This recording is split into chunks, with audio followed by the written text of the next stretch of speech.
It's 2006.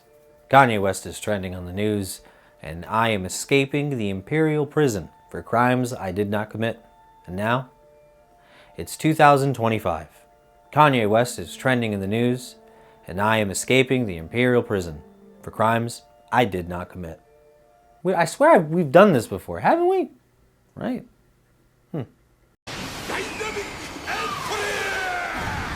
Hello and welcome back to Dynamic Entry. It is I, the professional henchman, this time fresh out of prison, kind of. You know, I am surprised myself with the situation, as I'm sure many of you were, with the shadow dropping and release of Oblivion Remastered. That's right, Bethesda has partnered with Virtuous to release a facelift. Or more, or less, who's to say? Me. I'm to say, because today I'd like to give you my thoughts on Oblivion Remastered and compare it to its contemporary and see exactly how it stacks up, if the changes were well worth the dollar value now added to it, and to see if it's worth taking another look at beautiful old Cyrodiil. Now, to be fair, just out the gate, I'd like to be honest. Oblivion is probably my favorite of the Elder Scrolls games, and like most times when you see this face on a video on this channel, you know there's going to be quite a bit of bias when I mention the game, though I will try to be fair in the spirit of things and be honest with the experience, because I've been playing for well over 20 hours now, and man, it's like riding a bicycle. You don't forget. It's just you get back on, you start having fun all over again, and it runs away with you, man. But anyway, let's start back at the beginning. So, Oblivion initially released for the Xbox 360 back in 2006, and when it did, it had itself 3 DLCs, one that's a bit infamous, and 2 mainline DLCs.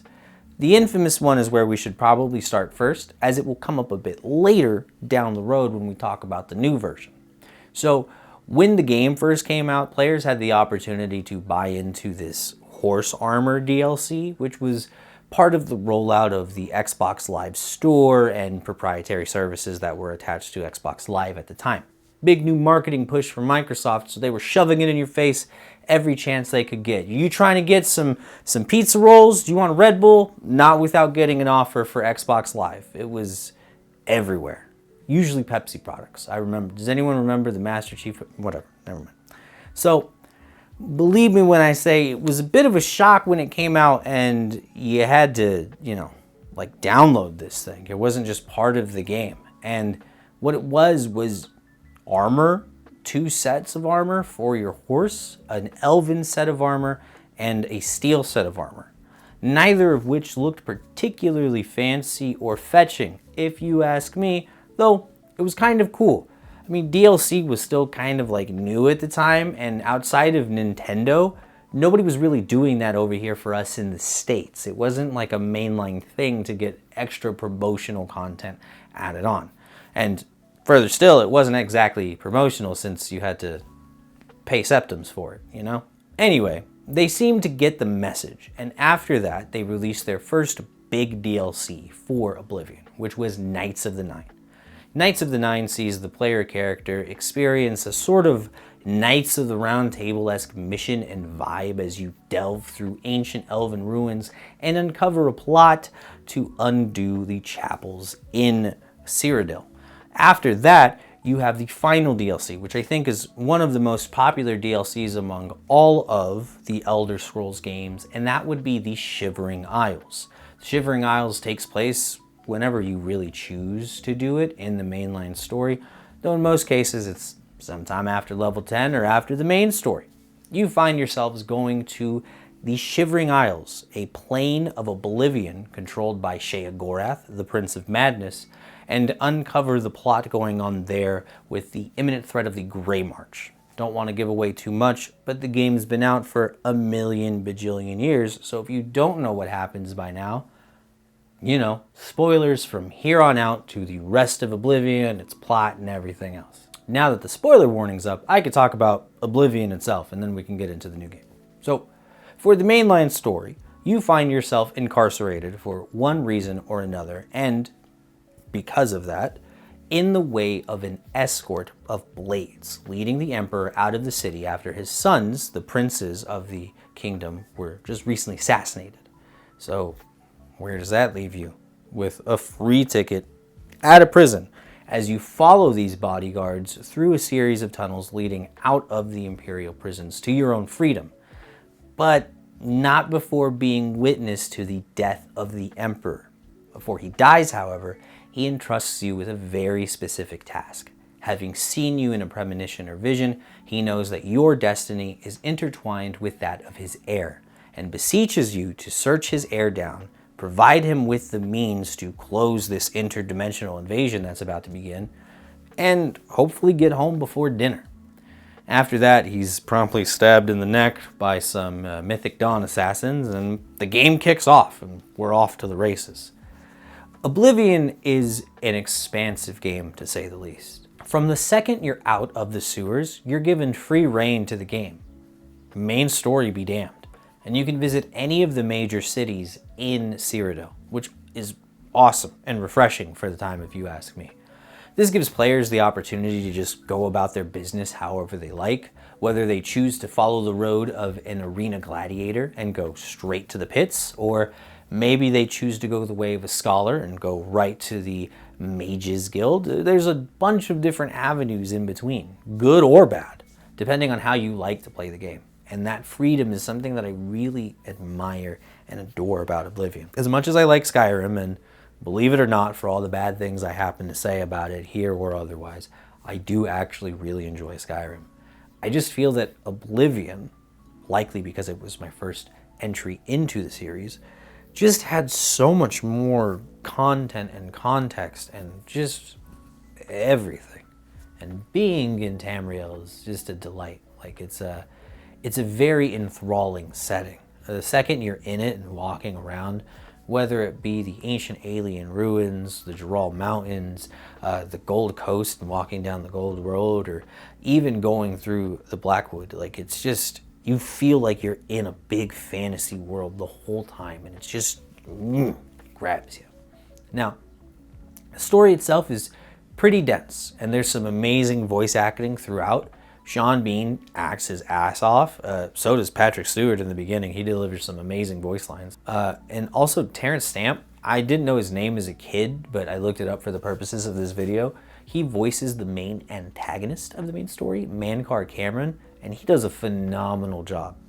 Easily one of my favorite villains in the series, purely just because of the deliveries and the way that he was able to portray the character and his intentions over the voice work itself. But that isn't to say it's without its faults. The original Oblivion was a mess, and whether it was glitches or graphical errors, it wasn't exactly the friendliest game. Some people, just on graphics alone, had no desire to play the game, and I feel they missed out on an amazing title and story. As for others, they found issues with the abhorrent combat system, things like the glitches and duplication that just made the game simple to a point, and I can understand those points too. Playing more with some of my friends, they've helped me to better appreciate not over-trivializing games. That being said, Oblivion hasn't really changed all that much when it comes to the remaster. Now, I want to be honest, Virtuous has made a beautiful reimagining of Cyrodiil. Like, it is gorgeous. Walking to all of these familiar locations, seeing all of the new spell effects happening, the new animations. And there are good things about the game too. Improvements to combat, changes to how leveling can work with magic to speed up the process. One of the duplication glitches was patched out, which is technically progress, but past that, Oblivion hasn't really changed all that much. And you find that this rose has the same old thorns. Duplication is rampant. I mean, I used it to buy Apotheosis from Rindir at Rindir Stabs, and then maxed out my merchantile in about 5 minutes. Made 200,000 septims or so, and I've used that. I'm getting close to running out, but I've pretty much used that through the entirety of my playthrough, as I've bought things as needed. And I haven't really needed to. Using luck and a few other stats, tricks, and memories from back in the day, I know where to grab things as I need them. I know where to go look for things when I want to, and I spent most of my time just kind of enjoying the scenery, leveling up to 25 before I really started playing the game this weekend. I enjoy it, and I do like things like the combat changes, but I find that the reality of the situation is outside of those slightly positive combat changes and the introduction of some of the Skyrim voice actors as some of the older characters, which is good to diversify and mix things up. I just think that the games are very much the same. And that's probably going to get me flamed or said that I'm not a real fan or some shit. I don't know, man. I think that we should just be honest here. And I think Oblivion was shadow dropped in the way it was to serve as a roadblock for other games coming out at the time. A la Clara Obscura, Expedition. Is it Expedition 33 or 44? I keep fucking that up. But I really think that Oblivion was dropped in such a way just so that it would get in the way of Expedition. Not so much that it was like, hey, we've been working on this. Because, like, we knew the rumors. We've heard the rumblings that the Oblivion remake was going to happen. But seeing is believing in this day and age. And when it comes to news from Bethesda, I tend to take things with a grain of salt. The release of Oblivion Remastered is an amazing surprise. And it actually came out like right in front of my birthday, so it was like an awesome birthday gift. It felt special to just me. But really, for all the bells and whistles, I feel like there weren't enough improvements to really justify it or call it like a remaster. It's a graphical upgrade at best. As for the horse armor thing I mentioned, well, that nasty little thing has reared its head, as there is a deluxe edition of Oblivion that you can purchase. Unlike before, the original DLC content of the Shivering Isles and the aforementioned Knights of the Nine are packaged together with the main game, and you get it all in one. Great change. I think that's awesome. The problem is that the horse armor and another 2 subsequent sets of armor and a quest are locked behind a $10 upgrade that you got to get for the game to go up to a deluxe edition. And I just think that's in bad taste because it's real similar to the whole fucking horse armor fiasco to begin with. And it's still the fucking horse armor that's locked behind it anyway. I mean, I'm fine with it because I didn't want the horse armor. I'm going to be real. I'm not complaining that bad for that. I'm just more concerned with the fact that they had created an entire additional quest, 2 additional armor sets, and this whole business of adding a fucking Elder Scroll to the game that you find, you can just get, and it's locked behind these $10, and they're not going to get my $10. I don't know. You see something you love come out like this, and you just hope that it doesn't get bastardized, and there's a part of me that just kind of feels like it was, and I tend to be negative, so maybe that's just what I'm doing here, but what do I know? Maybe you should let me know down below. Do you agree that Oblivion is a little inflated and resting a little too easy on its laurels, or do you think that it is just as hype as it should be for the right reasons, and I'm just being an asshole and not appreciative for this wonderful gift that Virtuous and Bethesda have bundled up for us? One special note. I will say, I do appreciate that Bethesda gave software keys of the game to the Skyblivion modding team, who's been working on remaking the game by hand, doing the assets and the voices and everything. Because that team has been working on that game for that mod forever, intensively. And they do amazing work over there. So just to see that Bethesda was able to be like, hey, listen, like, we respect you guys. We know we're dropping this, but we want to invite you to participate in this and enjoy this with us too, because we know you love the game. I think that's cool.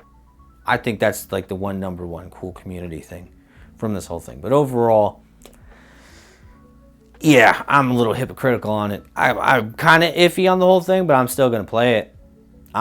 You're not getting me out of Tamriel, man. You put me back in my favorite Elder Scrolls game, and I'm probably going to be stuck here until... When's Lost Soul Aside come out? Like 2 weeks? I don't know. But anyway, I'm going to get out of here. I got statues to go find for some guy named Umbacano. He needs them for some ritual. I don't know what's going on there.